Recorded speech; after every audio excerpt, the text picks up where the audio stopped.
ادع إلى سبيل ربك بالحكمة والموعظة الحسنة وجادلهم بالتي هي أحسن. Pertama adalah saking rindunya dengan bulan Ramadan, salaf kita terdahulu yang soleh selalu berdoa. Ya, selalu berdoa. Jadi kalau salaf kita terdahulu yang soleh itu rindu dengan ibadah. Makanya berdoa biar masuk bulan Ramadan dan biar bisa memanfaatkan setelah nyampainya di bulan Ramadan itu dengan ibadah. Jadi berdoa terus. Itu yang perlu kita persiapkan. Yang pertama berdoa, karena wallahu alam apakah kita bisa masuk lagi untuk menikmati bulan Ramadan atau tidak, semua itu ada di tangan Allah. Jadi berdoalah kepada Allah, mudah-mudahan kita dipanjangkan umur kita sehingga bisa menemui bulan Ramadan dan bisa menikmati bulan Ramadan ya dengan ibadah-ibadah yang ketaatan-ketaatan kita di bulan Ramadan. Itu persiapan yang penting, itu doa. Yang kedua, yang mempersiapkan ilmu.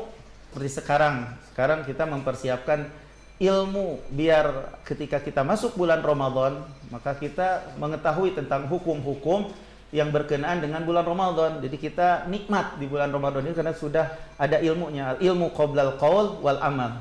Ilmu sebelum berkata dan sebelum beramal. Kemudian yang perlu kita persiapkan sebelum masuk bulan Ramadan itu adalah kita mesti banyak bertaubat kepada Allah Subhanahu wa taala. Ini yang penting bagi kita. Nah, namanya manusia, kita selalu banyak berbuat dosa.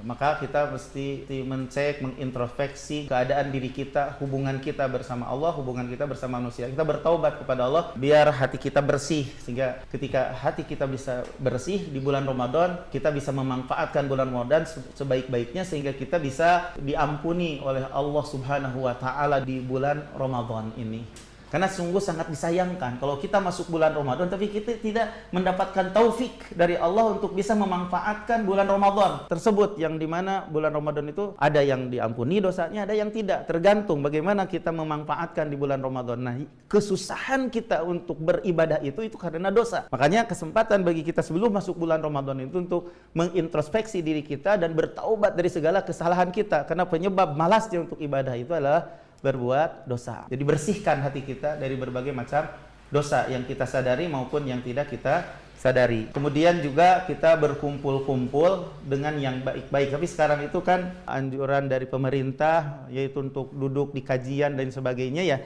Sekarang di antara hal yang bisa meningkatkan keimanan kita ya sering mendengarkan kajian lewat online ya di antaranya. Berikutnya kita bikin jadwal dalam rangka menyambut bulan Ramadan itu bikin jadwal saya sebelum subuh mau ini, setelah subuh mau ini, saya mau namatkan ini, saya mau baca kitab ini. Jadi kita sendiri yang mendisiplinkannya untuk diisi bulan Ramadan itu dengan ibadah, terutama adalah masalah misalnya baca Al-Qur'an lebih diperbanyak, kedermawanan kita lebih gitu, seperti yang dilakukan oleh Nabi kita Muhammad Sallallahu Alaihi Wasallam. Jadi harus ada jadwal, disiplin untuk menjadwal dan mengisi untuk beribadah dengan sebaik-baiknya ibadah. Bisa jadi Ramadan itu adalah Ramadan terakhir kita. Itu saja yang bisa saya jawab. Wallahu taala a'lam bishawab.